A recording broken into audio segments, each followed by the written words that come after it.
দেশজুড়ে শাটডাউনের শুরুতেই রাজধানীর বিভিন্ন জায়গায় কোটা সংস্কার আন্দোলনকারীদের সঙ্গে দাঙ্গা পুলিশের সংঘর্ষ হয়েছে। মেরুল, বাড্ডা, উত্তরা, ধানমন্ডি, মিরপুর 10, মতিঝিল ও আরামবাগে সংঘর্ষকালে পুলিশের টিয়ার শেল ও রাবার বুলেট ছুড়তে দেখা গেছে।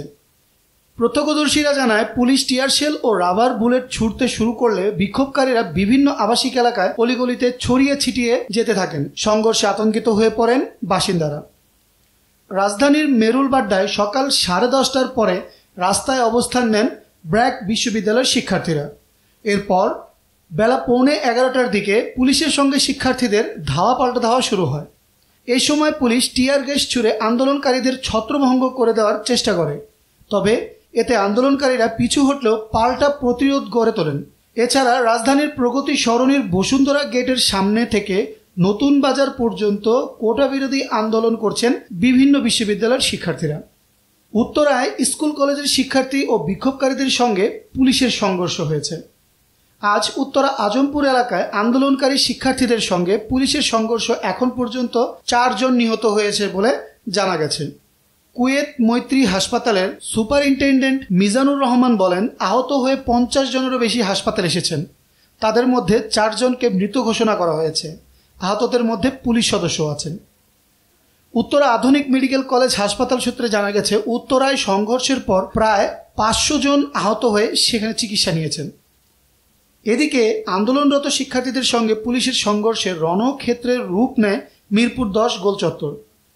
কোটা বিরোধী আন্দোলনের উপর ভর করে স্বাধীনতা বিরোধীদের নৈরাজ্য সৃষ্টির প্রতিবাদে আওয়ামী লীগের বিক্ষোভ সমাবেশ অনুষ্ঠিত হচ্ছিল। এ সময় আন্দোলনকারীদের ধাওয়ায় যা পুরোপুরি পণ্ডু হয়ে যায়।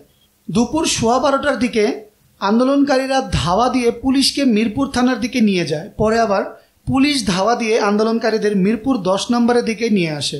এ সময় পুলিশ বেশ কয়েকটি সাউন্ড গ্রেনেড ও কাঁদানে গ্যাস ছোড়ে।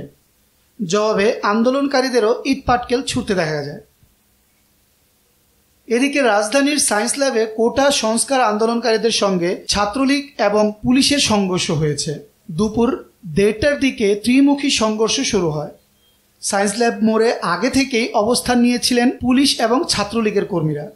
অপরদিকে ধানমন্ডি 27 নম্বর এবং গ্রিন রোডের দিক থেকে আন্দোলনকারীরা জড়ো হয়ে সায়েন্স ল্যাব মোড়ের দিকে আসতে থাকেন।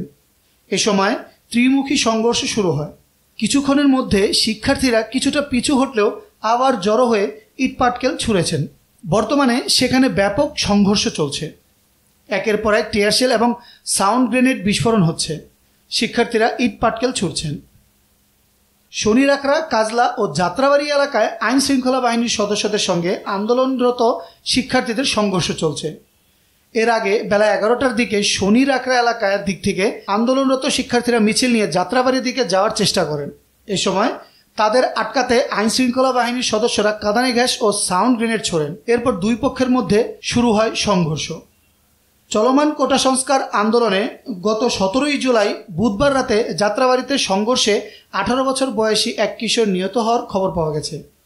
সংঘর্ষের প্রথম কয়েকদিনে আহত হয়েছে শতাধিক। এর আগে বুধবার সন্ধ্যায় প্রধানমন্ত্রী শেখ হাসিনা এক ভাষণে কোটা প্রশ্নে সুপ্রিম কোর্টের রায় না হওয়া পর্যন্ত ধৈর্য ধরে অপেক্ষা করতে আন্দোলনকারীদের প্রতি আহ্বান জানানোর পরপরই শাটডাউনের ডাক দেয় শিক্ষার্থীরা।